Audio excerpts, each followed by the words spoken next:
اور اہم خبر آپ کو دیں، سنی اتحاد کونسل میں آزاد امیدواروں کی شمولیت اور خصوصی نشستوں کی الاٹمنٹ کے کیس کی سماعت الیکشن کمیشن نے کل تک کے لیے ملتوی کر دیا۔ ہم خبر آپ کو دے رہے ہیں، الیکشن کمیشن میں سنی اتحاد کونسل کے خلاف 6 درخواستوں پر سماعت کل تک کے لیے ملتوی کر دی گئی ہے۔ سنی اتحاد کونسل میں آزاد امیدواروں کی شمولیت اور خصوصی نشستوں کی الاٹمنٹ کیس کی سماعت جو ہے وہ کل تک کے لیے الیکشن کمیشن نے ملتوی کر دی ہے۔ مختلف سیاسی جماعتوں کی درخواستیں آئیں جنہیں سننا ضروری ہے، یہ ریمارکس تھے چیف الیکشن کمشنر کے۔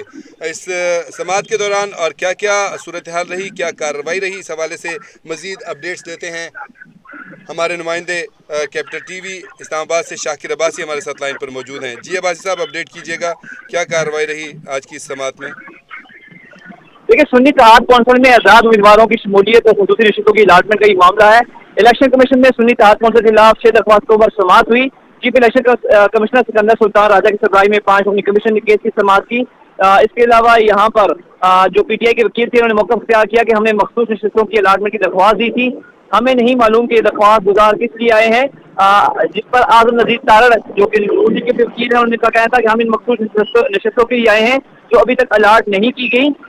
فاروق ایس نائک نے موقف اختیار کیا کہ سوال یہ ہے کہ بطور جماعت کیا سنی اتحاد کونسل کا مخصوص نشستوں کا استحقاق ہے یا نہیں۔ اعظم نذیر تارڑ نے کہا کہ ہم ذاتی حیثیت میں نہیں بطور سیاسی جماعت آئے ہیں۔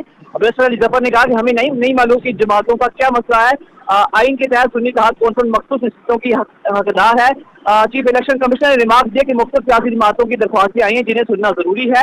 اعظم نذیر تارڑ نے کہا کہ ایسی پارٹی مخصوص نشستوں کا دعویٰ کر رہی ہے جو ایک بھی جنرل نشست نہیں جیتی۔ بیرسٹر گور نے موقف اختیار کیا کہ ہمارے 86 آزاد ارکان سنی اتحاد کونسل میں شامل ہوئے تھے۔ الیکشن کمیشن نے 81 آزاد امیدواروں کو سنی اتحاد کونسل میں شامل کیا۔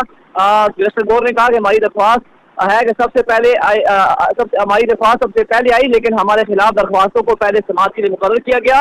الیکشن کمیشن کی تمام درخواست گزاروں کی درخواستوں کی کاپی سنی اتحاد کونسل کو فراہم کرنے کی ہدایت۔ اعظم نذیر تارڑ نے کہا کہ الیکشن کمیشن قومی اور صوبائی اسمبلیوں میں آنے والی تمام سیاسی جماعتوں کو سنے، یہ ایک آئینی اور قانونی سوال ہے جس کی وضاحت ضروری ہے۔